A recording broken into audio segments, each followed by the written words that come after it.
Guys, welcome back to ABG spoken English classes. ಇವತ್ತಿನ ಈ ತರಗತಿಯಲ್ಲಿ ನಾವು 8ನೆಯ ತರಗತಿಯ ಸೋಷಿಯಲ್ ಸೈನ್ಸ್ನ ಬಿಸ್ನೆಸ್ ಸ್ಟಡೀಸ್ ಬರ್ತಕ್ಕಂತಹ chapter first components of business studies ಈ ಒಂದು ಚಾಪ್ಟರ್ನ ಪ್ರಶ್ನೆ ಉತ್ತರಗಳನ್ನು ಇವತ್ತು ನಾವು ಚರ್ಚೆ ಮಾಡ್ತಾ ಸಾಗೋಣ. ಇಲ್ಲಿಯವರೆಗೆ ನೀವು ನನ್ನ ಚಾನಲ್ಗೆ ಸಬ್ಸ್ಕ್ರೈಬ್ ಆಗಿಲ್ಲ ಅಂದರೆ ಈಗ ಸಬ್ಸ್ಕ್ರೈಬ್ ಆಗಿ. ಈ ವಿಡಿಯೋ ನಿಮಗೆ ಇಷ್ಟ ಆದರೆ ದಯವಿಟ್ಟು ಲೈಕ್ ಮಾಡಿ ಮತ್ತು ಶೇರ್ ಮಾಡಿ ಅಂತ ಹೇಳ್ತಾ ಬನ್ನಿ ಸ್ನೇಹಿತರೆ, ಈಗ ಮೊದಲನೆಯ ಪ್ರಶ್ನೆ ನೋಡೋಣ. Fill in the blanks. The economical activity that provided technical or specialised personal services to the consumers is called profession.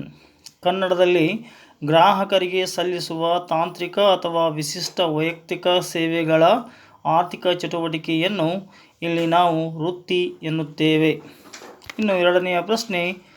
In olden days, the goods were exchanged for goods, which was called barter system of exchange. ಇಲ್ಲಿ ಪ್ರಾಚೀನ ಕಾಲದಲ್ಲಿ ವಸ್ತುಗಳ ವಿನಿಮಯ ವಸ್ತುವಿನ ಜೊತೆಯಲ್ಲಿ ಆಗುತ್ತಿತ್ತು ಅಂತಕ್ಕಂಥದ್ದು. ಇನ್ನು ಮೂರನೆಯ ಪ್ರಶ್ನೆ ಈ ರೀತಿಯಾಗಿದೆ. The full responsibility of paper money vests with the central bank. ಕಾಗದದ ಹಣಕ್ಕೆ ದೇಶದ ಕೇಂದ್ರ ರಿಸರ್ವ್ ಬ್ಯಾಂಕ್ ಇದಕ್ಕೆ ಜವಾಬ್ದಾರಿಯಾಗಿರುತ್ತೆ ಅಂತಕ್ಕಂಥದ್ದು. ನಾಲ್ಕನೆಯ ಪ್ರಶ್ನೆ ಈ ರೀತಿಯಾಗಿದೆ. ವಾಣಿಜ್ಯ ವಿಕಸನ ಕೃಷಿ ಅಥವಾ ಬೇಸಾಯ ಹಂತದಲ್ಲಿ ಗ್ರಾಮ ಮತ್ತು ಸಮುದಾಯಗಳು ಹುಟ್ಟಿಕೊಂಡವು ಅಂತ ಹೇಳ್ತಾ ಇದ್ದಾರೆ. The emergence of communities and villages took place during agricultural stage ಅಂತ ಹೇಳ್ಬೋದು. And fifth one. The main cause of international trade was geographical discoveries. ಇಲ್ಲಿ ನಾವು ಮುಖ್ಯವಾಗಿ ಅಂತಾರಾಷ್ಟ್ರೀಯ ವ್ಯಾಪಾರ ಹಂತಕ್ಕೆ ಮುಖ್ಯ ಕಾರಣ ಏನು ಅಂತಂದರೆ ಭೌಗೋಳಿಕ ಅನ್ವೇಷಣೆಗಳು ಎಂದು ಹೇಳಬಹುದಾಗಿದೆ. ಇನ್ನು ಪ್ರಶ್ನೆ ನಂಬರ್ 6ನ ನೋಡೋಣ. Trade and commerce contribute to the economical development of a country by paying taxes to the government. ವ್ಯಾಪಾರ ಮತ್ತು ವಾಣಿಜ್ಯ ಸರ್ಕಾರಕ್ಕೆ ತೆರಿಗೆಗಳನ್ನು ಸುಂಕಗಳನ್ನು ಕೊಡುವುದರಿಂದ ಆರ್ಥಿಕ ಬೆಳವಣಿಗೆ ಸಹಾಯಕವಾಗುತ್ತದೆ ಅಂತಕ್ಕಂಥದ್ದು. ಇನ್ನು ಪ್ರಶ್ನೆ ನಂಬರ್ 2ನ್ನು ನಾವು answer the following. What is economical activity. ಹೇಗಂತಂದರೆ ಆರ್ಥಿಕ ಚಟುವಟಿಕೆ ಎಂದರೇನು ಅನ್ನುವಂತಹ ಪ್ರಶ್ನೆಯನ್ನು ಕೇಳಿದ್ದಾರೆ ಇಲ್ಲಿ. ಅದಕ್ಕೆ ಉತ್ತರ ಈ ರೀತಿಯಾಗಿದೆ. The activities which are concerned with the production and exchange of goods and services are called economic activities. Human beings have innumerable wants. To satisfy our wants, we need goods and services. ಇಲ್ಲಿ ವ್ಯವಸಾಯ ಮತ್ತು ಕೈಗಾರಿಕೆಗಳಿಂದ ವಸ್ತುಗಳ ಉತ್ಪಾದನೆಯಾಗುತ್ತವೆ. ಈ ವಸ್ತುಗಳ ವಿತರಣೆಯಾಗಬೇಕಾದರೆ ಉತ್ಪಾದನಾ ಘಟಕಗಳಿಗೆ ಹಾಗೂ ಗ್ರಾಹಕರಿಗೆ ಒದಗಿಸುವ ಸೇವೆಗಳು ಕೂಡ ಅವಶ್ಯಕವಾಗಿರುತ್ತವೆ. ವಸ್ತುಗಳ ಉತ್ಪಾದನೆ, ಅವುಗಳ ವಿತರಣೆ ಮತ್ತು ಸೇವೆಗಳನ್ನು ಒದಗಿಸುವ ಚಟುವಟಿಕೆಗಳನ್ನು ಆರ್ಥಿಕ ಚಟುವಟಿಕೆಗಳು ಎನ್ನುತ್ತೇವೆ. ಇನ್ನು ಪ್ರಶ್ನೆ ನಂಬರ್ 2ನ್ನು ನೋಡ್ತಾ ಇದ್ದೇವೆ. Give the meaning of trade and commerce. ಇಲ್ಲಿ ವ್ಯಾಪಾರ ಮತ್ತು ವಾಣಿಜ್ಯ ಎಂದರೇನು ಅಂತ ಕೇಳಲಾಗಿದೆ. ಇಲ್ಲಿ ವ್ಯಾಪಾರ ಅಂದರೆ trade is nothing but the buying and selling of goods. ಇಲ್ಲಿ ವ್ಯಾಪಾರ ಅಂತಂದರೆ ಸರಕುಗಳನ್ನು ಕೊಳ್ಳುವುದು ಮತ್ತು ಮಾರುವುದೇ ಆಗಿದೆ ಅಂತ ಹೇಳ್ತಾ ಇದ್ದಾರೆ. ಕಾಮರ್ಸ್ ಅಂದರೆ ಏನು, ವಾಣಿಜ್ಯ ಅಂದರೆ ಏನಂತಂದರೆ commerce includes trade and aids to trade. The aids to the trade include transport, warehouse facilities, advertisement agencies and insurance ETC. ಇಲ್ಲಿ ವಾಣಿಜ್ಯ ಅಂತಂದರೆ ಏನು ಅಂತಕ್ಕಂಥ ಪ್ರಶ್ನೆಗೆ ಉತ್ತರ ಕೊಡ್ತಾ ಇದ್ದಾರೆ.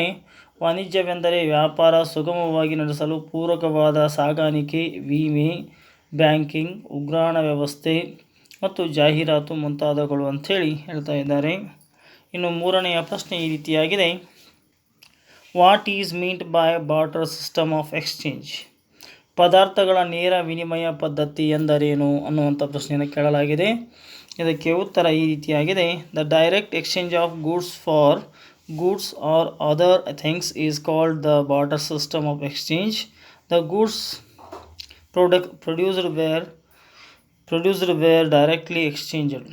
ಇಲ್ಲಿ ಏನು ಹೇಳ್ತಾ ಇದ್ದಾರೆ ಅಂತಂದರೆ, ಶ್ರಮ ವಿಭಜನೆಯಿಂದ ಹೆಚ್ಚು ವೇಗವಾಗಿ ವಸ್ತುಗಳನ್ನು ಉತ್ಪಾದಿಸಲು ಸಾಧ್ಯವಾಯಿತು. ಈ ರೀತಿ ಹೆಚ್ಚಾಗಿ ಉತ್ಪಾದಿಸುವ ವಸ್ತುಗಳ ಬದಲಿಗೆ ಬೇಕಾದ ವಸ್ತುಗಳನ್ನು ವಿನಿಮಯ ಮಾಡಿಕೊಳ್ಳುತ್ತಿದ್ದರು. ವಸ್ತುಗಳನ್ನು ನೇರವಾಗಿ ವಸ್ತುಗಳಿಗೆ ವಿನಿಮಯ ಮಾಡಿಕೊಳ್ಳುವ ಪದ್ಧತಿಗೆ ವಸ್ತು ವಿನಿಮಯ ಪದ್ಧತಿ ಅಥವಾ ನೇರ ವಿನಿಮಯ ಪದ್ಧತಿ ಎಂದು ಕರೆಯುತ್ತಾರೆ. ಇನ್ನು 4ನೇ ಪ್ರಶ್ನೆ ನೋಡೋಣ. The question number 4, what is the profession? ಉದ್ಯೋಗ ಎಂದರೆ ಏನು ಅಂತ ಪ್ರಶ್ನೆ ಕೇಳಲಾಗಿದೆ. ಇದಕ್ಕೆ ಉತ್ತರ, the profession is mainly concerned with the rendering of specialised technical and personal services. Example doctors, lawyers ಇತ್ಯಾದಿ ಇಟಿಸಿ. ಉದ್ಯೋಗ ಅಥವಾ ಸೇವೆಗಳು ವೇತನ ಅಥವಾ ಕೂಲಿಯ ಪ್ರತಿಫಲಕ್ಕಾಗಿ ಉದ್ಯೋಗದಾತನು ವಹಿಸುವ ಕಾರ್ಯವನ್ನು ಉದ್ಯೋಗಿಯು ನಿರ್ವಹಿಸುವ ಚಟುವಟಿಕೆಯಾಗಿದೆ. ಉದಾಹರಣೆಗೆ ಇಲ್ಲಿ ವೈದ್ಯರು ಮತ್ತು ಲಾಯರ್ಸ್ ಅಂತ ಹೇಳ್ತಾ ಇದ್ದಾರೆ. ಇನ್ನು 5ನೇದು question number, what are aids to trade? Name them ಅಂತ ಹೇಳಲಾಗಿದೆ.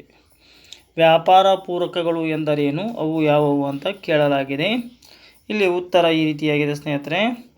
Many factors help to the progress of trade. These are called as aids to the trade. The important aids are, ಇಲ್ಲಿ ಹೇಳಲಾಗಿದೆ ಬಹಳಷ್ಟು ಪೂರಕ ಅಂಶಗಳು ವ್ಯಾಪಾರ ಸುಗಮವಾಗಿ ನಡೆಸಲು ಸಹಾಯ ಮಾಡ್ತವೆ. ಉದಾಹರಣೆಗೆ 1ನೇದು ಟ್ರಾನ್ಸ್ಪೋರ್ಟ್, ಸಾಗಾಣಿಕೆ, banks, banking, warehouses facilities, ಉಗ್ರಾಣ ವ್ಯವಸ್ಥೆ, ಅಡ್ವರ್ಟೈಸ್ಮೆಂಟ್ಸ್, ಜಾಹೀರಾತುಗಳು, ಇನ್ಸುರೆನ್ಸ್, ವಿಮೆ ಮುಂತಾದವುಗಳು ಅಂತ ಹೇಳ್ತಾ ಇದ್ದಾರೆ. ಇನ್ನು ಪ್ರಶ್ನೆ ನಂಬರ್ 6, ಇಲ್ಲಿ ಪ್ರಶ್ನೆ ನಂಬರ್ 6 ನೋಡ್ತಾ ಇದ್ದೇವೆ. ವಾಟ್ ಆರ್ ಕ್ರಾಫ್ಟ್ ಗೈಲ್ಡ್ಸ್ ಅಂತ ಕೇಳಲಾಗಿದೆ. ವೃತ್ತಿ ಸಂಘಗಳೆಂದರೇನು ಅಂತ ಕೇಳಲಾಗಿದೆ. ಇಲ್ಲಿ ವೃತ್ತಿ ಸಂಘಗಳು ಅಂತಂದರೆ, to fulfil the requirements of the agriculturist, some people started to do some crafts. They have become professional craftsmen such as carpenters, weavers, builders, pottery maker, etc. ಕೆಲವು ಜನರು ತಮ್ಮ ಮನೆಗಳಲ್ಲಿ ವ್ಯವಸಾಯಕ್ಕೆ ಬೇಕಾದ ಉಪಕರಣಗಳನ್ನು ಮಾಡುವುದು, ಕೆಲವರು ಮನೆಗಳನ್ನು ಕಟ್ಟುವುದು ಮುಂತಾದ ಕಸುಬುಗಳನ್ನು ಪ್ರಾರಂಭಿಸಿದರು. ಇವರನ್ನು ಕುಶಲಕರ್ಮಿಗಳೆಂದು ಕರೆದರು. ಕಾಲಕ್ರಮದಲ್ಲಿ ಈ ಕುಶಲಕರ್ಮಿಗಳು ತಮ್ಮ ಪ್ರಗತಿಗಾಗಿ ಸ್ಥಾಪಿತಗೊಂಡ ಸಂಘಗಳನ್ನು ವೃತ್ತಿ ಸಂಘಗಳೆಂದು ಕರೆಯುತ್ತಾರೆ. ಇನ್ನು ಪ್ರಶ್ನೆ ನಂಬರ್ 3 ನೋಡ್ತಾ ಇದ್ದೇವೆ. Answer the following questions in a paragraph ಅಂತ ಹೇಳಲಾಗಿದೆ. ಮೊದಲನೆಯ ಪ್ರಶ್ನೆ ಈ ರೀತಿಯಾಗಿದೆ ಸ್ನೇಹಿತರೆ. How do production and exchange play a very important role in our daily life? ಒಂದನೇದು ಉತ್ತರ ಹೇಳ್ತಾ ಇದ್ದಾರೆ, the distribution of goods and services is called a exchange.